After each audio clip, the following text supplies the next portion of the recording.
지난 2016년 아는 지인에게 4억 원을 사기당한 중년의 한 남성이 있었습니다. 그 남성의 직업은 트럭 운전사였습니다. 사기를 당하고 절망 속에 있던 어느 날, 그 남자에게는 꿈만 같은 일이 일어났습니다. 바로 로또 1등에 당첨이 된 것입니다. 4억 원의 사기를 당해 벼랑 끝에 몰렸다 살아난 이 이야기는 당시에 큰 화제가 되어 뉴스에 소개되기도 했습니다. 많은 사람들은 그 소식을 보며 인생 역전이라 부러워했습니다. 이런 소식이 우리에게 즐거운 소식이 되려면 로또에 당첨된 그 사람이 흥청망청 돈을 쓰며 모든 재산을 탕진했다는 이야기가 아닐까 싶습니다. 그런데 만약에 이 1등에 당첨된 사람이 너무나도 잘 산다는 이야기를 들으면 우리는 어떨까요? 그 많은 돈 가지고 좋은 음식 먹고 좋은 영양제 챙겨 먹으면서 행복하게 우리보다 더 오래 산다는 이야기를 들으면 어떨까요? 아마 그 사람의 로또라는 인생 역전 스토리를 부러워하지 않을까 싶습니다. 하지만 세상에 가진 게 아무리 많아도 돈도 명예도 우리는 그것들을 다음 생애를 위해서 쌓아놓을 수 없습니다.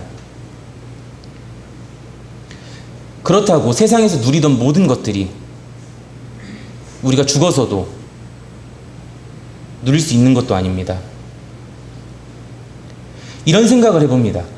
가진 게 많다면 이 세상에 놓고 가는 것이 얼마나 아까울까? 없는 것이 오히려 하나님께 갈 때 미련 없이 갈 수 있는 복일 수 있습니다. 있든 없든 언제나 하나님께 감사하시길 소망합니다. 다시 로또 이야기로 돌아와 보겠습니다. 로또에 당첨된 것은 세상적으로는 인생 역전으로 보입니다. 하지만 그것이 우리의 짧은 인생을 윤택하게 해줄지는 모르지만 영원한 삶을 윤택하게 해주진 않습니다.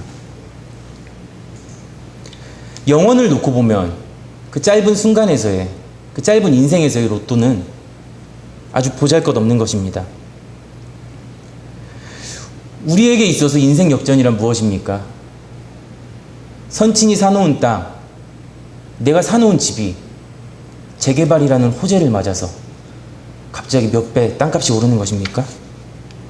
아니면 나의 자식이 어려운 고시에 붙고 아니면 대기업에 취직하는 것입니까? 우리에게 진정한 인생 역전이란 무엇일까요? 오늘 말씀을 통해서 하나님이 말씀하십니다.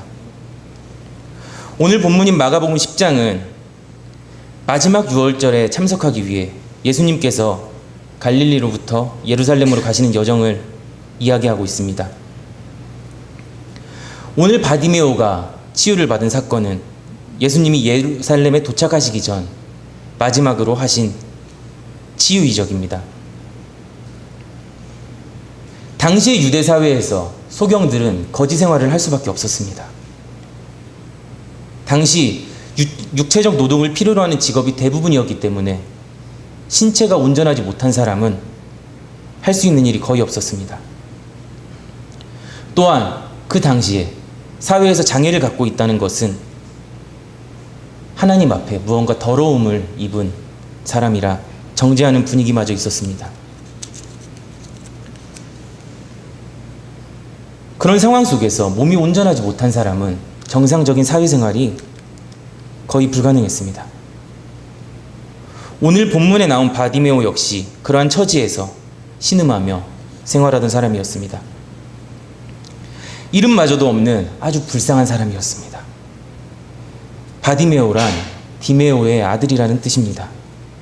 히브리어의 이름 앞에 바가 붙으면 누구누구의 아들이라는 뜻입니다.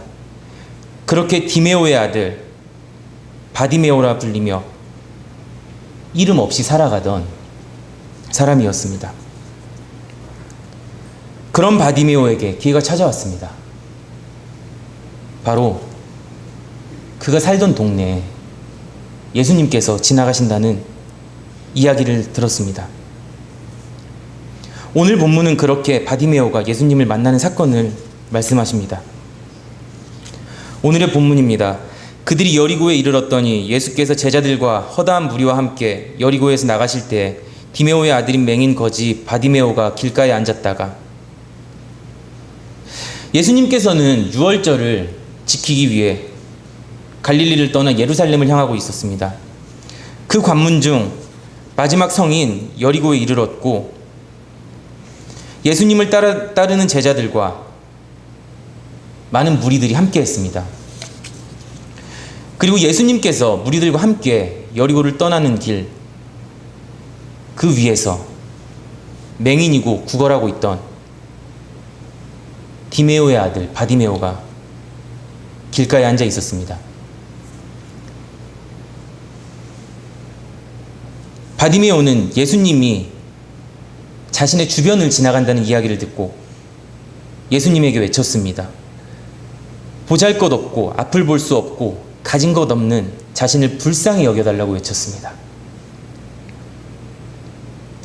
바디메오가 예수님께 자신을 치유해달라고, 불쌍히 여겨달라고 외친 것을 볼 때 이미 예수님의 치유 이적에 대해 이스라엘 전체에 소문이 돌고 있었음을 암시합니다.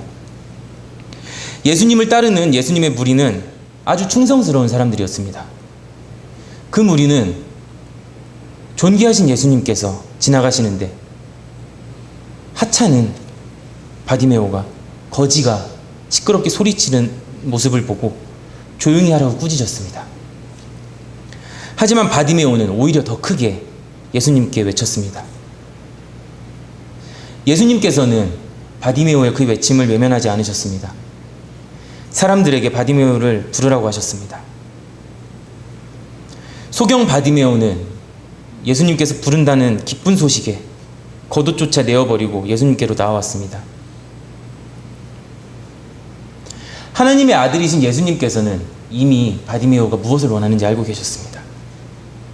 하지만 친히 그에게 무엇을 원하는지 물으셨습니다. 이에 바디메오는 예수님께 보기 원한다고 아뢰었습니다. 예수님께서는 하나님의 권위로 바디메오에게 선포하셨습니다. 내 믿음이 너를 구원하였다. 그 선포로 바디메오는 보게 되었고 예수님을 따랐습니다. 이 사건은 병치료라는, 치유라는 세상적인 인생 역전이 담겨 있습니다. 하지만 이 이야기 속에는, 이 사건 속에는 더 큰 인생 역전, 영원한 인생 역전이 담겨 있습니다. 그것은 바로 맹인이었던 바디메오가 예수님을 만나게 된 사건입니다. 바디메오의 인생 역전 이야기는 단순히 소경이 고침을 받아 눈을 뜨게 되어 행복하게 살았다는 그런 이야기가 아니라, 보잘것없던 인생이 예수 그리스도를 만나 영원한 구원을 얻었다는 진정한 인생 역전 이야기입니다. 오늘 말씀 속에 바디메오의 모습을 통해서 하나님이 원하시는 신앙인의 모습을 보고자 합니다. 우리가 하나님의 요새로, 하나님의 곁으로 갈 수 있는 방법은 단 한 가지뿐입니다. 오직 예수 그리스도를 통하여서입니다. 우리를 사랑하셔서 그 아들을 십자가에 못 박혀 죽게 하신 그 사랑을 아는 것, 오직 그것뿐입니다. 태초에 지으신 인간이 교만함으로 죄를 짓게 되고 그 죄로 인해 사망으로밖에 갈 수 없었습니다. 하지만 하나님은 그 아들로 말미암아 우리의 죄값을 대신 지게 해주셨습니다. 그 십자가 사건을 통해서, 그 십자가를 통해서, 예수 그리스도를 통해서 우리는 하나님의 곁으로 갈 수 있습니다. 그렇다면 우리가 하나님께로 나아갈 때 하나님께서 바라시는 그리스도의 모습은 어떤 모습일까요? 하나님께서는 우리가 어떻게 하나님 앞에 어떤 모습으로 나아오기를 원하실까요? 첫째로 하나님께서는 우리가 오직 하나님만 찾기를 원하십니다. 여기 하나님께서 우리에게 주시는 말씀이 있습니다. 47절, 48절 말씀입니다. 나사렛 예수시란 말을 듣고 소리질러 이르되 다윗의 자손 예수여 나를 불쌍히 여기소서 하거늘 많은 사람이 꾸짖어 잠잠하라 하되 그가 더욱 크게 소리질러 이르되 다윗의 자손이여 나를 불쌍히 여기소서 하는지라. 아멘. 바디메오는 오직 예수 그리스도만 찾았습니다. 예수님의 이름만 크게 불렀습니다. 세상 사람들의 꾸짖음이 있었지만 굴하지 않고 더 크게 예수님께 소리쳤습니다. 예수님만이 모든 것을 하실 수 있는 그 믿음을 갖고 예수님만 불렀습니다. 우리의 모습은 어떻습니까? 항상 하나님만, 예수님만 찾습니까? 힘들 때, 어려울 때 하나님만 찾다가 혹시라도 응답이 늦어지면 나의 생각으로 응답이 없다라고 결정을 지어버리면 하나님께 부르짖는 것을 멈추지는 않습니까? 세상에서 우리가 하나님만 찾는 모습을 보고 미련하다, 잠잠하라 라고 손가락질할 때 하나님만 찾는 것을 멈추지는 않습니까? 주전 930년경 이스라엘은 남북으로 분단되는 아픔을 겪었습니다. 북쪽에는 이스라엘이란 이름으로 나라가 섰고 남쪽에는 유다라는 이름으로 나라가 섰습니다. 솔로몬이 죽으면서 솔로몬의 아들 르호보암은 남쪽의 유다 지파를 중심으로 유다를 세웠고 북쪽에는 여로보암이 남은 10지파를 모아 이스라엘이라는 이름으로 나라를 세웠습니다. 그로부터 약 200년이 흐른 후 아수르라는 강대국이 주변 나라들을 점령하면서 그 기세를 몰아 북쪽 이스라엘을 점령했습니다. 그리고 북이스라엘이 점령당하고 8년 후 남쪽에 있는 유다도 공격을 받았습니다. 당시 남유다에는 히스기야라는 왕이 있었습니다. 히스기야는 이스라엘의 왕 중 몇 안 되는 신실한 왕 중 한 명이었습니다. 히스기야는 이미 북이스라엘이 멸망하는 것을 보았습니다. 그런데 이제는 북이스라엘을 쳐냈던 그 강력한 아수르가 유다를 쳐들어오고 있었습니다. 그것은 유다로서 남유다에게 아주 큰 위기였습니다. 신실한 히스기야 왕이 남유다를 다스리고 있었지만 하나님의 능력도 은혜로 이러한 위기 가운데서 의지가 되지 못한다고 그들은 낭망하고 있었습니다.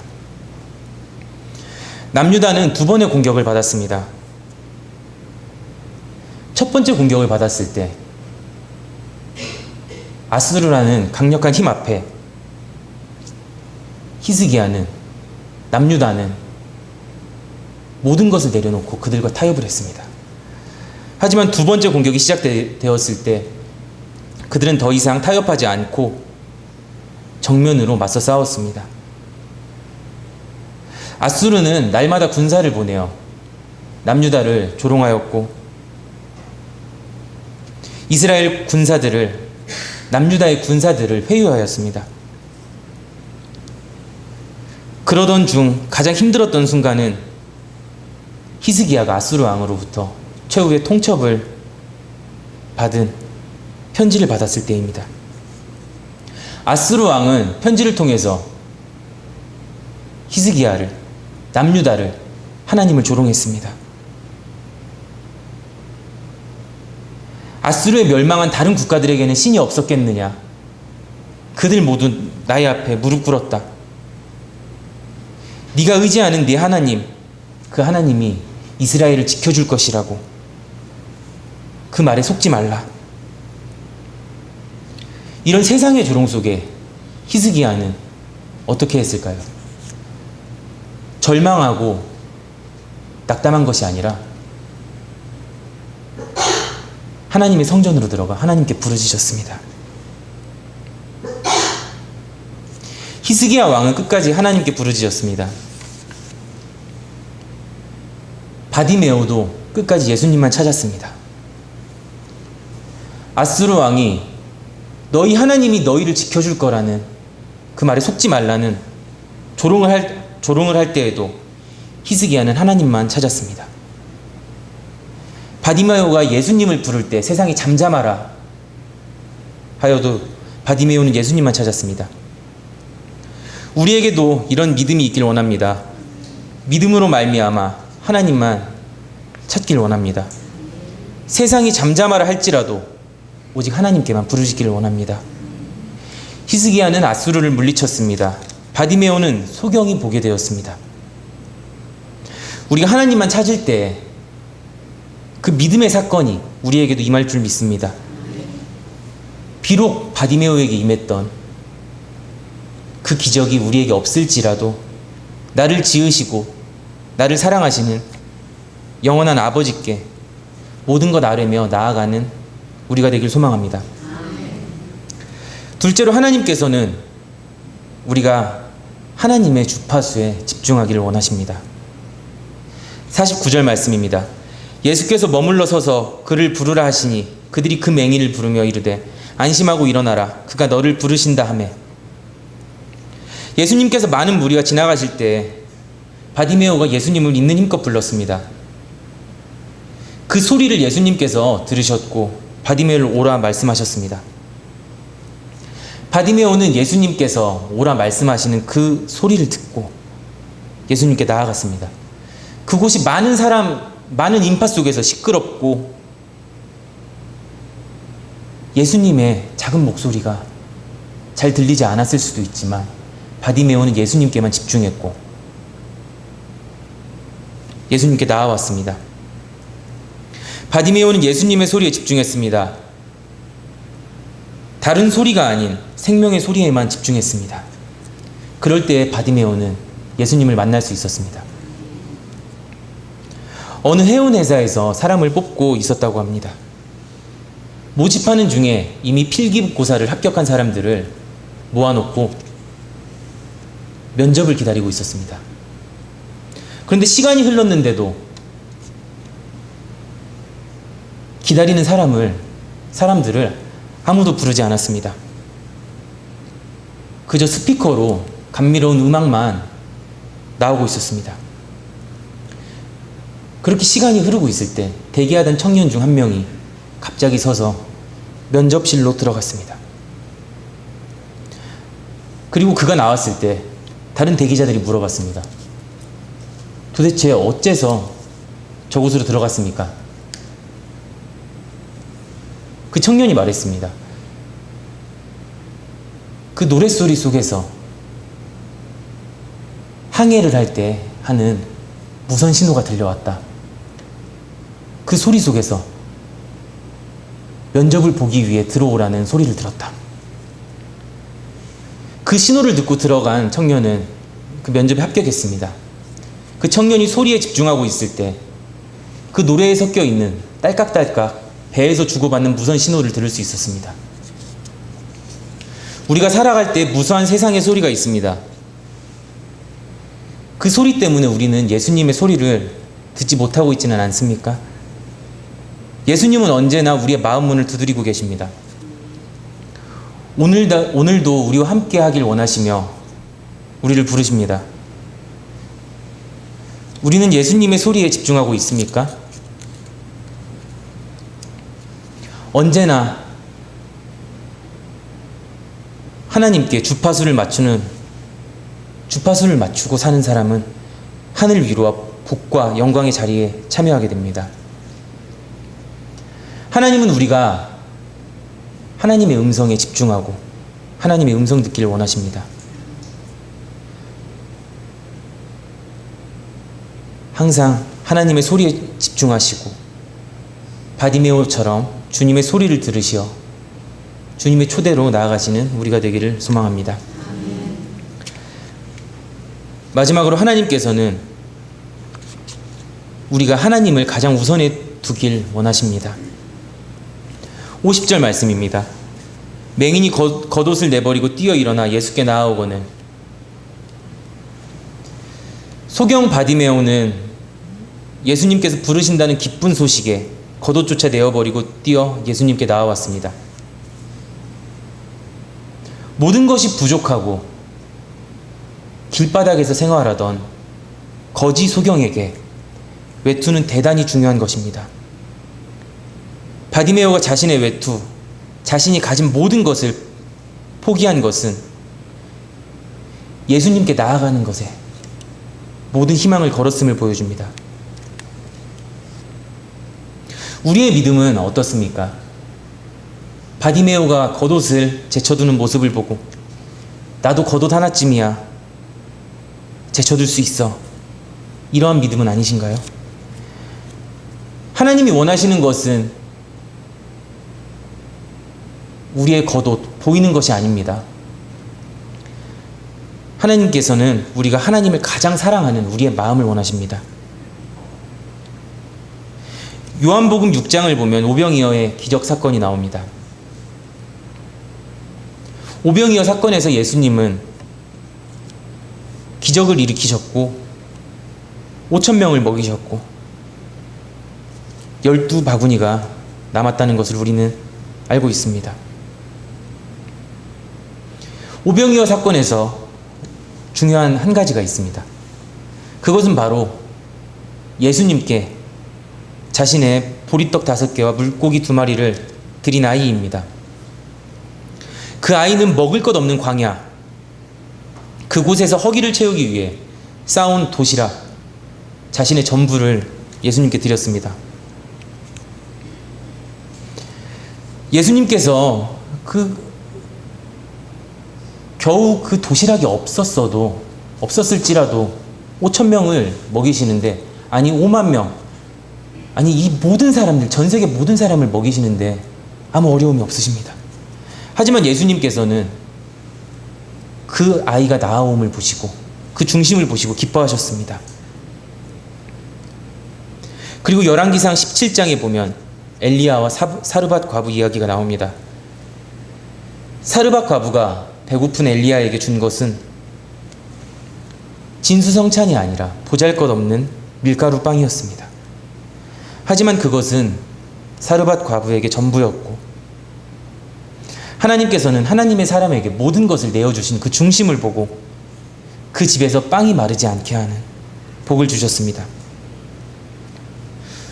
무조건 하나님이 중심이 되는 삶 사시는 성도님들 되길 원합니다. 하나님께서는 우리와 함께 하시기를 원합니다.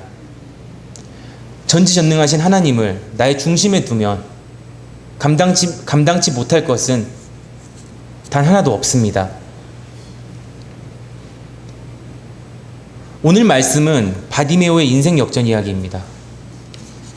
바디메오가 예수님만 찾고 예수님의 목소리에만 귀 기울이고 예수님을 가장 우선순위에 두었을 때 그의 인생은 보잘것없는, 보지 못하는 거지의 인생에서 하나님의 자녀되는, 왕의 자녀되는 영원한 하나님의 식탁으로 초대받는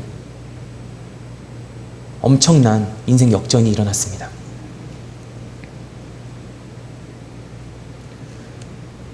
앞도 보지 못하고 태어날 때부터 저주받아 보지 못했다고 여겨지던 바디메오가 볼 수 없던 바디메오가 보게 되었습니다. 바디메오가 믿음으로 나아갈 때 예수님께서는 바디메오를 만나주셨습니다. 우리의 약함을 하나님께 내어놓읍시다. 진정한 믿음을 지닌 성도는 뜨거운 열심을 지니게 됩니다.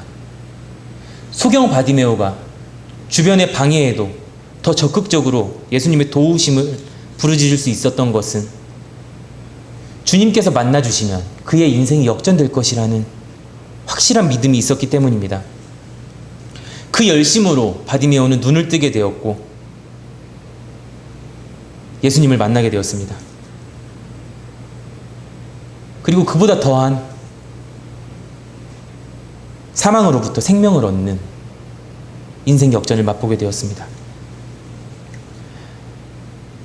하나님은 우리를 사랑하십니다. 그 사랑으로 말미암아 죄로 인해 사망의 나락으로 떨어진 우리를 그 아들의 피로 죄인된 우리를 사셨습니다. 그 십자가의 고난 속에 예수님께서 우리의 슬픔, 아픔, 죄 모든 것을 지셨습니다. 하나님은 모든 일 앞에서 바디메오와 같이 주님께 부르짖고 주님의 소리에 귀 기울이고 주님만 의지하기를 원하십니다. 하나님은 그 영광의 자리에서 내려오셔서 우리의 모든 허물 대신 지어주시길 원하십니다. 그런 주님의 곁으로 나아가는 우리가 되길 원합니다. 비록 눈이 떠지진 않을지라도, 그런 기적은 없을지라도 나를 지으시고 나를 사랑하신 하나님 앞에 온 마음 다하여 나아가는 우리가 되길 원합니다. 마지막으로 한 가지 이야기를 하며 설교를 마치겠습니다. 크로스비라는 어려서부터 소경이 되었습니다. 할머니가 그 아이를 품에 안고 성경의 진리를 들려주며 그녀를 예수님을 영접하게 했습니다. 깊은 은혜 가운데서